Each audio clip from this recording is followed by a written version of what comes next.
Hello everyone, today we are going to learn basic ZW3D, how to draw line from middle.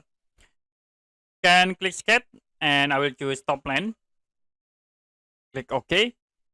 Now click line tools to be sure for the line dialog box. And if you want to create line from middle, you can click at this icon, middle point. You need to specify for the first point. I will click in here. And then you can move like to the right, click to apply.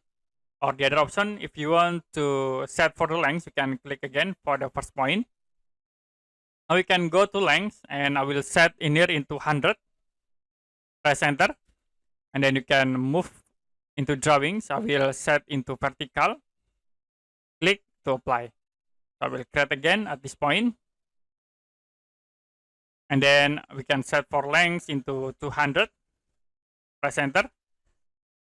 Click on drawing to apply. Click OK.